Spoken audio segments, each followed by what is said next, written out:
on my side to have been invited to this extraordinary gathering of a group of lawyers and judges and others who sort of with enormous experience that I do not possess. And so it's really from a position of ignorance that I come and speak to you. But I do wish to sort of flag a few things that I've been talking about in some of the media, as well as a book that I'll talk about shortly. So what I plan to do today, I've circulated the paper in advance, and the reason is that I would hope that you can have a flick through it on the side of the screen or somewhere to sort of keep your thoughts bubbling around, so that we can have a QA in which I will come to most of the issues, or rather many of the issues in the paper. But at the moment, I want to sort of just cover off a few introductory comments and then move into something quite different, which is not in the paper, which summarizes, which actually the book which I've written, and I'll come back to this paper shortly after that. Now, as Xavier has mentioned, some of you are aware of my resignation, and I won't go into details because of the fact that I think we all agree that Victoria is a police state, and if you can't call it a police state and you have restraints, then I guess my position was that I'm sorry, but I'm going to have to, raise the alarm more publicly. So I left. Now, the point I made in the Fin Review, which I want to summarize in this little third paragraph from my paper, is that during the 15 years that I worked in the Treasury, and I think I speak for all economists in the Treasury, and I think I speak for all the lawyers who have advised the Victorian government in the past, and any other policy specialist, that we are not used to bad policies in Victoria. We are definitely one of the world's best treasury departments.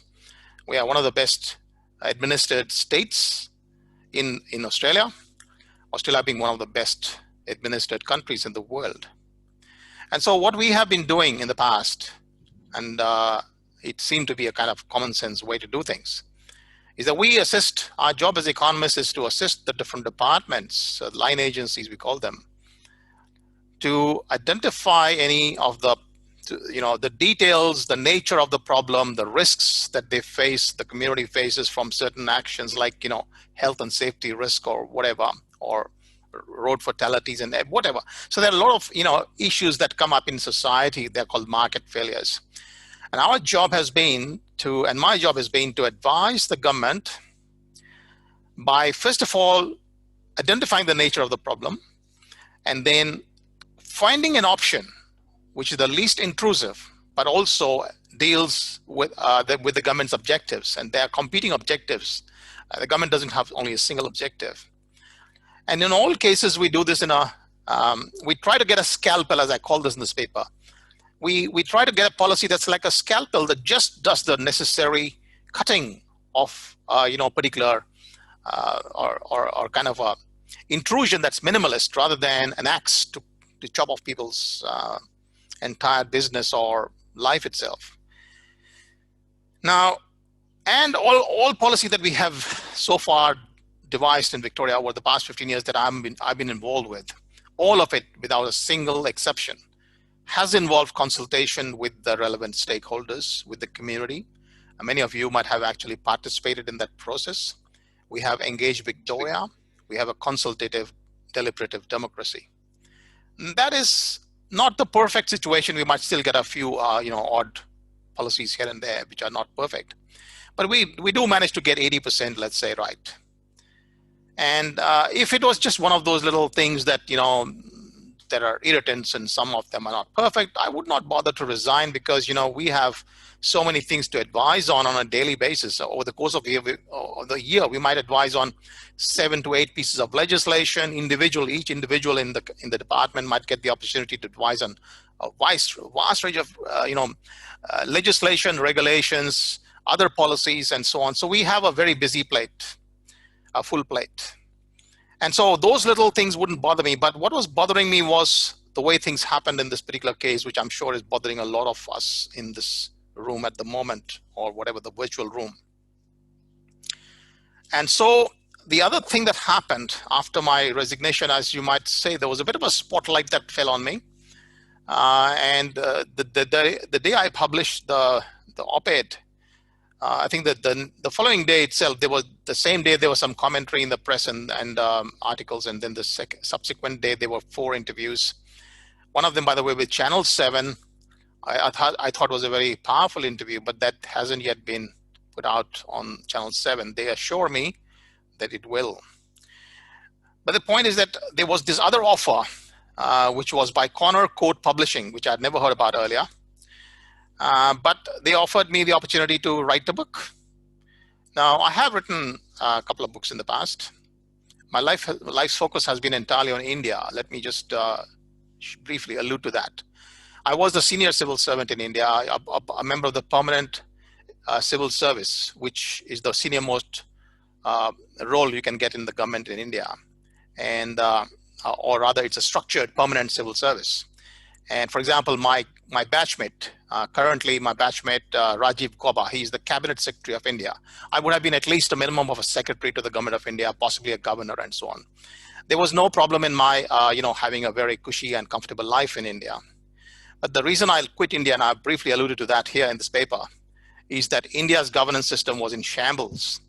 And I had determined that the only way out is to form a liberal party for India. And so I've been working quietly in the shadows, as you rightly said. Nobody's heard about me here, which is really good. And that's what I wanted, so that I could devote all my time after my work hours into writing books, communicating, going to villages in India.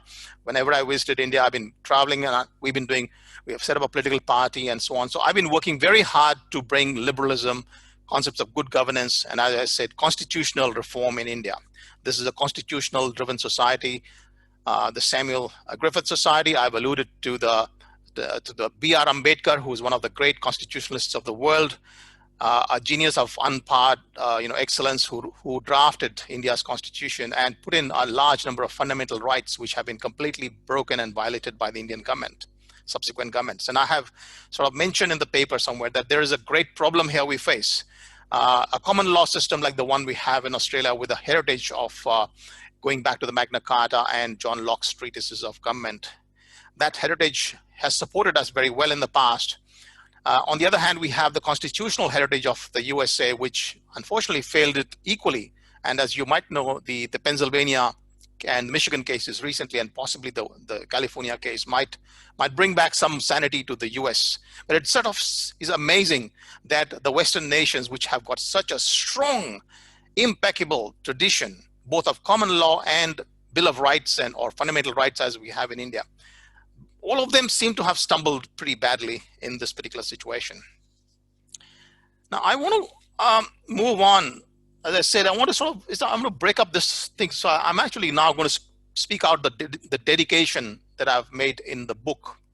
The book that I have written, by the way, is, I should mention, I've just finished today at about 12 o'clock noon. That was the last proof that I approved. It's gone for printing. I've been sent the email by the publisher. It's gone for printing. The ebook will be out on Saturday, but then the Amazon apparently takes another day or two, so it'll be Monday. So the book is available, etc., and I think the paper tells you where it is, and you can have a look. But the book is much more comprehensive and detailed than my paper. The reason I put this paper, because my Fin review is not publicly available, neither my book, but I wanted something in the public domain a bit more detailed than my interviews. So this paper serves that purpose as well as this presentation.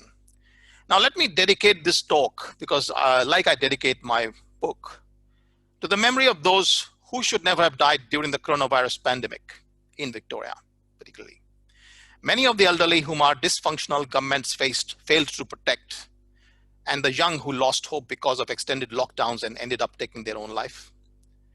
And we have a report on that, by the way, in the Herald Sun yesterday, that apart from the massive amount of children self-harming, self-harm by children, we've also started seeing some extra suicides in Victoria. And it's also dedicated, this book and this talk and my entire work that I'll be putting into this exercise, to the living experience of millions of survivors, and all of you are survivors. Me, I'm a survivor, who are never at risk of dying from COVID. I didn't say all, but most of whom. I think I should have put the word most, but that's all right. Most of whom were never at risk of dying from COVID-19. as we know that 99.9%, and I got the data, have survived the pandemic in the world, if you look at the data. Now, these 99% or whatever, whose lifespan has been cut short, and I'm talking of the span, and I refer in this article to my own span. I become a sedentary creature. I'm sure many of you couldn't do the same old swimming or other exercise like tennis or whatever that you were used to, which used to keep your blood moving and your body fit. Our lifespan has been cut short because many others who are terrorized by the hysteria drummed up by their government, and our government has done a lot of hysteria generation. They did not get or seek to access timely medical care for the myriads of other afflictions that are part of a human condition. The tunnel vision that we're seeing, for example, in this case, that is the only disease that matters, is the most flabbergasting, amazing, intolerable experience of my life. I think 15 years in the Treasury taught me that good governance and good policy is really important, and we were all focused in the Treasury on getting those goals for the society. Our goal in the Treasury was the prosperity of Victorians, and the prosperity means that everything should be balanced. Now I want to sort of talk about the highlights of this particular pandemic, which is nothing but the concluding chapter of my book. Let me read this aloud because it actually is a pretty short summary of what's going on. After a full year of this pandemic, we have had less than a week of additional deaths from COVID-19. Less than a week, that are over and above the 60 million that occur ordinarily from all causes each year. There are 52 weeks. We've had less than a week, 1 million, over and above the normal 60 million. And of the 60 million, of that 1 million, from the Swedish experience, we can also conclude that many of these 1 million would have otherwise died this year anyway, because they were at the very fag end of their life and were already distressed.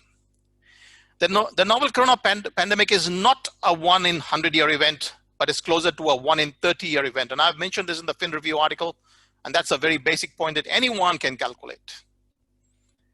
My ballpark estimate is that this pandemic is at least 50 times less lethal than the Spanish flu, at least 50 times, and more likely to end up around 100 times less lethal. And further, we have the knowledge, expertise, and competence. If we had it, let's say we should have had it, we could protect most of these deaths, the deaths of the elderly, which we could avert, as I mentioned in the dedication. We've lost a lot of people, hundreds of them, because we did not focus our attention on them. The scientific literature on pandemics has considered public health measures for pandemics for decades. This is not new. As I mentioned in my paper, pandemics are never an unexpected emergency. They're fully anticipated. We know that they happen. We know what to do. We have planned for them. And science, by the way, has rejected repeatedly the concept of lockdowns, which are considered to be a menace. The WHO's guidelines on managing pandemics do not recommend lockdowns in any circumstances. And I've got this precise language in the paper, as well as you can have a look at it yourself. That's the WHO guideline. Also mentioned in the book, the Chinese official of the WHO who was startled when China imposed these lockdowns and said, this is not recommended by the WHO. No science paper ever recommended a lockdown. In fact, there is a science paper I cite in the book, and also in this paper, which vehemently rejects the idea of a lockdown. All Australian governments had pandemic plans, and all of them, without fail, were focused on risk and proportionality. The word proportionality is so important. The topic of my talk today is the proportionality of the Victorian government's response to COVID-19. And the key word there is proportionality, and I cite common sense is the realized sense of proportion. What is common sense? It's nothing but the fact that you can put things in perspective, in proportion. And proportionality is the most critical policy lever that we have. And all our plans, including the Victorian plan, and I cite the exact document, you can go and have a look if you haven't already.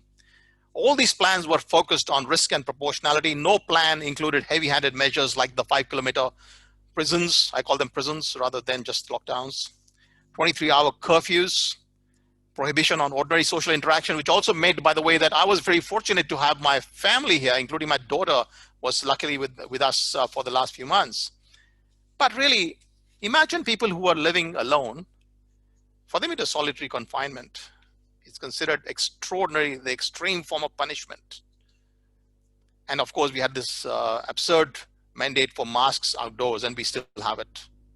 And we also had this thing of shutting down Melbourne for waiting for a vaccine. None of these, not a single one of them, is in our own Victorian plan of 10 March 2020. We need a royal commission to find out why these approved plans, prepared at great taxpayer cost, were abandoned within days of the onset of the pandemic or the hysteria that started with, in my book, as explained, possibly with Neil Ferguson's Imperial College paper. And we can discuss that separately. But we need a royal commission. And I'm sure there will be one.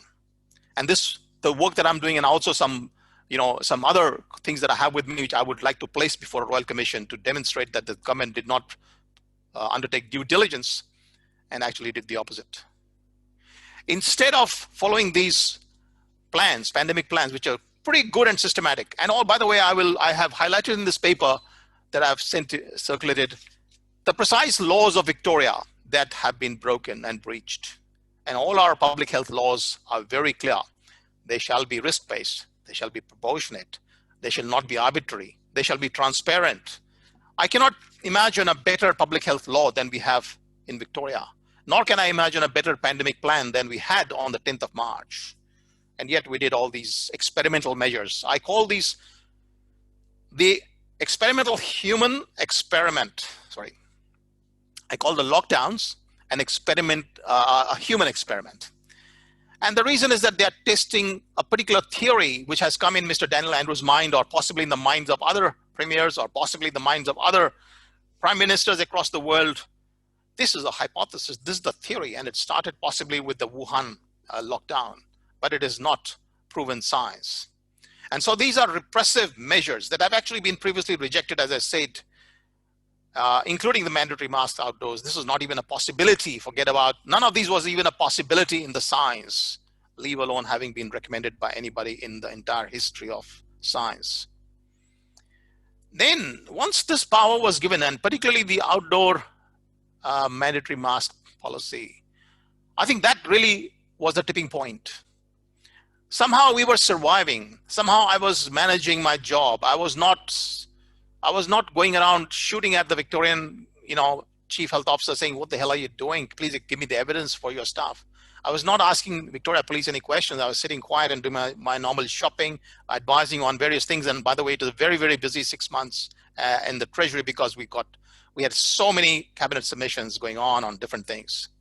But I won't talk about that. But the main thing that bothered me quite a bit was the overzealous police force that ran with its newfound powers, the so-called emergency power. Go and find anyone without a mask. I won't use harsh words here, but I think some of us might want to. In my Twitter account, I think I have been fairly harsh. What else can you do apart from calling it a police state or 1984? How can you tolerate? How can I tolerate? How can you tolerate? How can anyone tolerate the police doing the things that they've done? Let me not describe them. Everyone knows them. They're beyond intolerable. As I mentioned in my book, I've lost my complete confidence in Victoria's police. I used to have very high regard for them.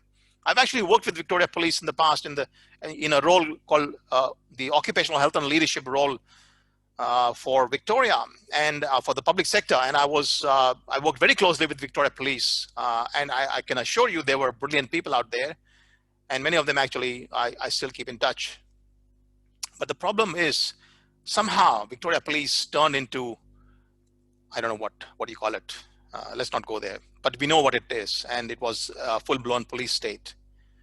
In doing so, all these state, Commonwealth, and I mentioned in detail at least three international laws or covenants that were breached or ignored by the governments. And of course, there's a complete and comprehensive breach of the Public Health and Wellbeing Act of 2008. The limitation on the arbitrary use of power was completely ignored. We only got arbitrary power. We never got anything that was reasonable, justified, proportionate, risk-based, or consultative. We did not use Engage Victoria. We did not consult with anybody. We did not ask anybody's opinion. We just assumed that this is the right way. Who has cooked up this idea? It was Daniel Andrews, but then who gave him the idea? Was it the Chinese people? I don't know how he got the idea. It was a kind of hysteria. I call the book The Great Hysteria and the Broken State. The great hysteria happened and the state broke. Rather than actually being rational and sitting on the sidelines to watch and to moderate this whole exercise, the government fell into the trap. And so the overzealous suppression, which is almost close to eradication, has occurred. ICUs across Australia remain largely empty. The elderly, as I mentioned, were ignored rather than being protected fiercely, leading to unnecessary and a large number of avoidable deaths. I won't go into much detail here, but I'll just summarize now. I think time flies always. What do we want to do? I think what we want is to immediately revert Victoria to the original risk and proportionality based pandemic plan. I'm not asking Victoria, I'm not asking Daniel Andrews to go and do something radical. Just go and follow your own plan. Just go and follow your own public health law, which actually forces you to consult. Please consult with others, including all the people on this group. Please consult with everybody in Victoria whether they feel this is the right approach. There is vast amount of evidence that the orders being issued on masks, for example, are so radically unfounded. In fact, Brett Sutton's own paper, which I've cited in this paper that I've distributed, is very clear that masks are not even required for people who are not directly involved in a particular surgery inside an operation theater. He's mentioned that in his own study, in his own research. And now he tells us that you wear a mask when there's no one around. Outside my house is a beautiful park, no one around, and you're supposed to wear a mask that you can't breathe with. And that's what I've mentioned. I can't breathe. In this country now, I can't breathe. Forget about walking outside my house at night or after 8 o'clock, or forget about all this. I mean, I'm a prisoner. On top of that, I can't breathe. And there are so many people in solitary confinement. I'm fortunate, very fortunate to have a family near me. I can only say that I'm quite cranky. I can get quite cranky if there's no one around me, okay? I can assure you that a lot of people are suffering very badly. We are human beings. We require social support. We're not created by God or nature, as I mentioned in the book, to live this life of solitary confinement for 6 months for no fault of ours. We need that plan and the laws to be followed. That will immediately mean canceling all the lockdowns, opening up all the borders. We need a targeted approach towards those who are at high risk. And secondly, we need to understand this virus is very low risk compared to what was originally envisaged. So we're now coming to a position where everything in Australia should come back to normal. They should stop doing this stupid thing of stimulus. I won't go back into what I said in the Treasury and so on. It's not necessary, but let me just say that it is absurd for the governments to be saying we'll throw billions and billions to revive an economy when they're the ones who are stopping it from even starting. In the medium and long run, and that's one of the important things I would like you all, particularly this group of eminent lawyers and judges and others on the society, I'd like you all to join me, because I'm not leaving this till it's done. I'm not letting go, because I've started this, what I call the Liberate Victoria project. That's my personal project. When I start something, I take it to its logical conclusion. And as you might notice, when I left my job in India, I not only left the job, but I worked on it for 20 years till we have a liberal political party, and we're doing work on the ground and we'll make it work. Likewise here, for the first time, as I said, this has been like unexpected that Australia pushes itself into my horizon as an area of interest, because I was happy with Australia working the way it was. But now I think we need to fix it. And I've got some suggestions for you all to consider in the book, as well as I've outlined here, about the changes we might need in the Constitution, in the public health laws, and many other institutions. Because remember, in a common law society like we are, we require very strong institutions that can work effectively. So I think what I want to sort of quickly jump to is page 4 of my thing, where I mentioned that so these are the high level points that I want to make today. We, the people, are not stupid. We know that nature is not always a friend, and from time to time it will spring an unpleasant surprise. And we can understand that nature, we may have unavoidable deaths from nature. But the main thing that I want to sort of distinguish is an act of nature and an act of man. And I think all the deaths we're seeing today, most of the deaths that were avoidable, the ones that we could have avoided in the aged care centers, the suicides that are starting, the children's self-harm. And by the way, in my book, I've explained that we are potentially going to see millions of deaths, not just small, across the world because of these lockdowns. All these deaths are an act of man. I want to distinguish, because when you're sort of getting a vaccine approved for something or a medicine, it's an assumption that nature might well take its course. The Hippocratic Oath says, first do no harm. It's an assumption that nature might well take its course and some of us might die.